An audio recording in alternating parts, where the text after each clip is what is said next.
Hello and welcome to this edition of Wednesday editions with Big Sky 35 Cards. Happy 2024 Flagship Day. Exciting day. I already watched Mike bust open a tail end of a jumbo. I saw his I guess hits or insert cards or whatever. Uh Interesting cards. Probably be hopefully he'll join me Sunday night. We could talk more about them. Uh yeah, I don't know exactly how I feel about them. But uh because I'm a traditionalist, let's just state that. Uh so I did get some mail this week, not a lot, but to me, very exciting mail. It's something a little different at the end. Uh so first off was a purchase. Again, I tried to I got myself on that thing. So I go on eBay about once a week, closer to the weekend, because most things end on Sunday. Most of the auctions, um, but I do also look during the week because you'll see some oddball ones that ended at odd times, and you'll find nice cheap auctions that way.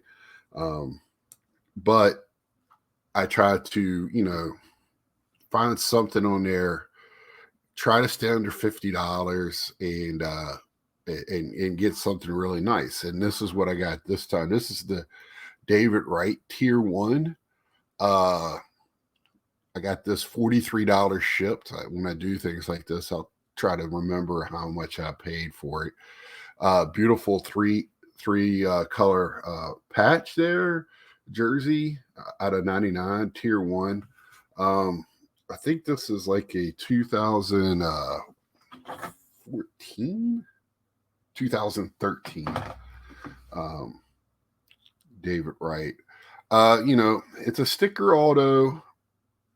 I don't care. I like to autograph. My feeling is right now, I go in these, I think we all do it as collectors. Right now, I'm in an autograph thing where I like to autographs. If I'm going to buy a card, I like to get an autograph card of the person. Um, and I'm trying to catch up on my David Wrights. Uh, didn't get good news about Pete Alonso this week, and more on that on Saturday.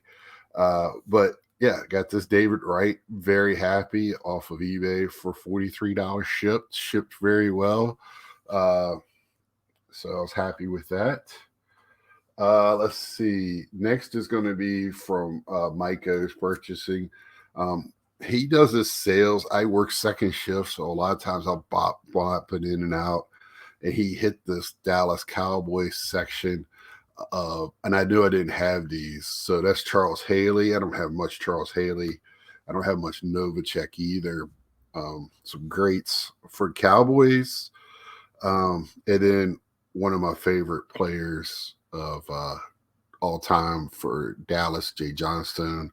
Um, I've only owned one Dallas Cowboy as an adult, only one Dallas Cowboy jersey that I purchased, and this is the one with the stars.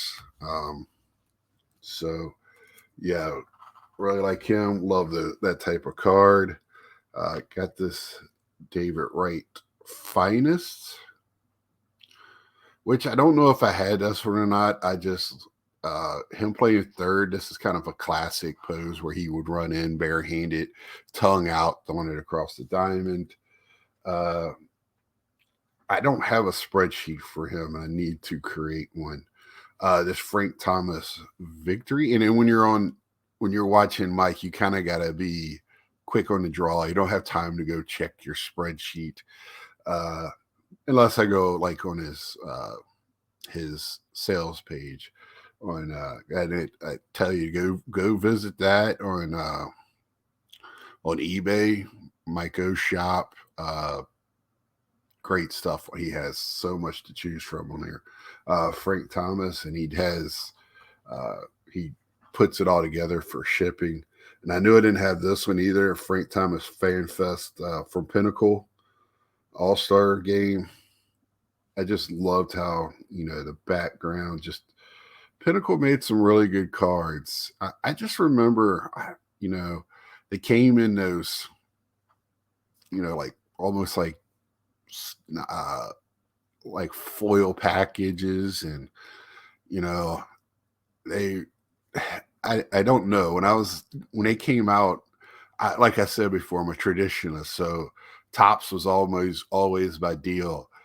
So I bought tops first. Then when Upper Deck came, I kind of fell into Upper Deck, but I was also a Fleering Darkness guy because that was the height of my childhood, 81, 82 there. I would have been about 10, 11, 12 years old. Um, so when new stuff like Pinnacle and all this other stuff, and it might have been owned by the same company, I tended to stay away. So there's a lot of like holes because of that in that. So, but and I only got one more card. Like I said, not much, but this is something I've always said: I don't buy vintage, but only in person. But I trusted the dealer. It's graded. It's from Mike. Mike ain't gonna steer me wrong. Me and him worked out a good deal on this. I saw it, and I've been wanting the type of card. I feel like as a collector, this is my personal feeling. I don't. This is for me.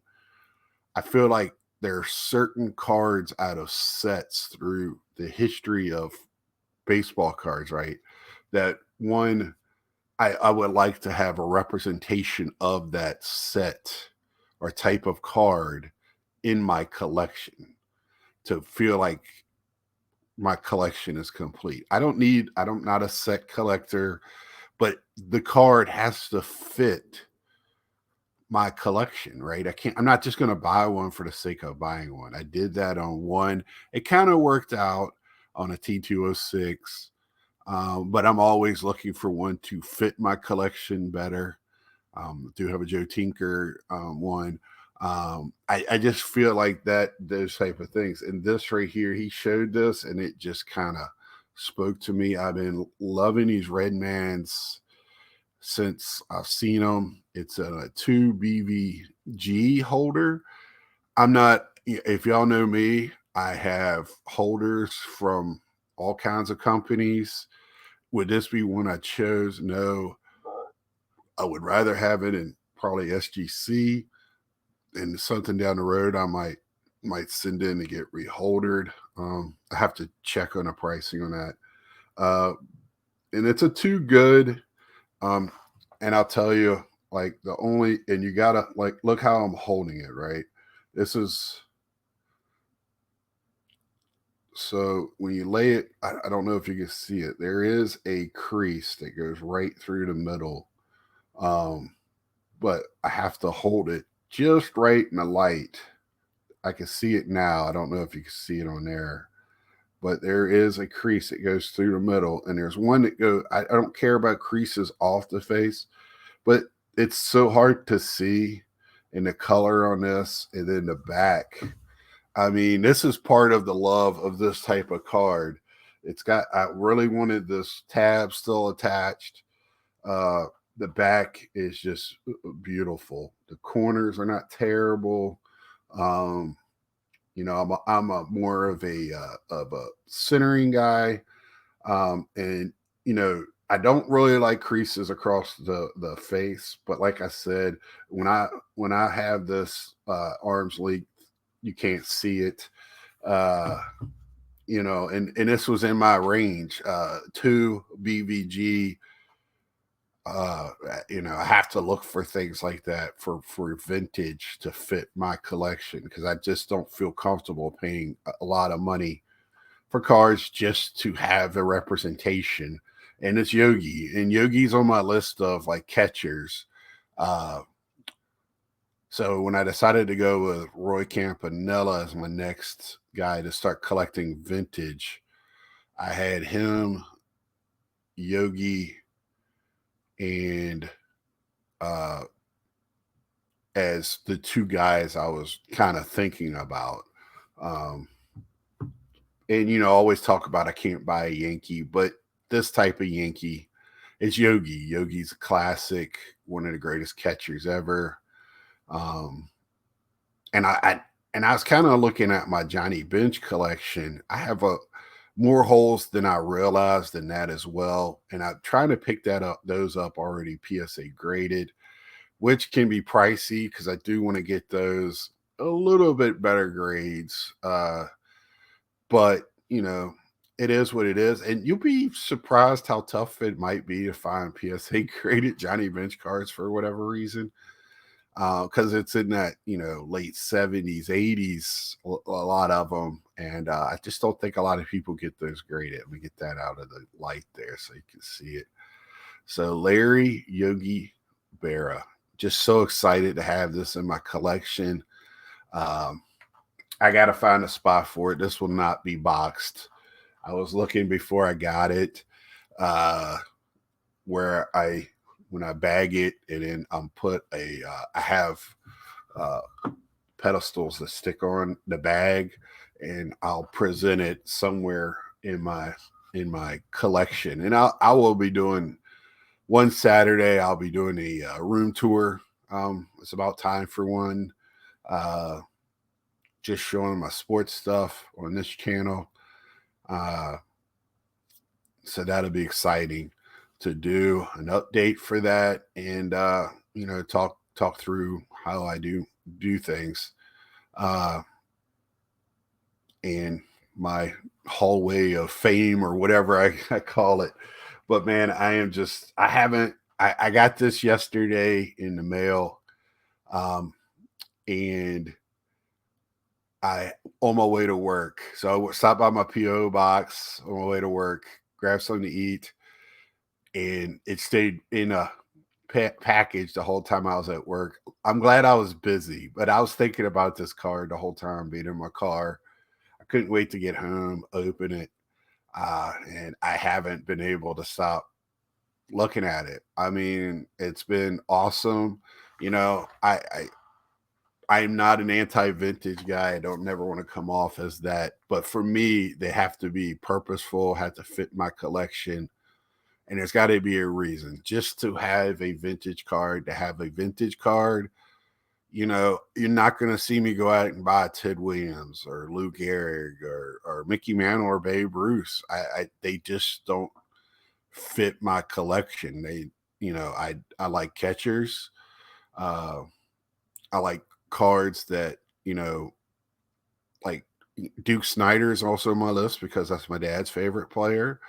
Uh, things like that kind of fit me for whatever reason. And if I had all the money in the world, would I have some of those other cards? Sure, but I don't.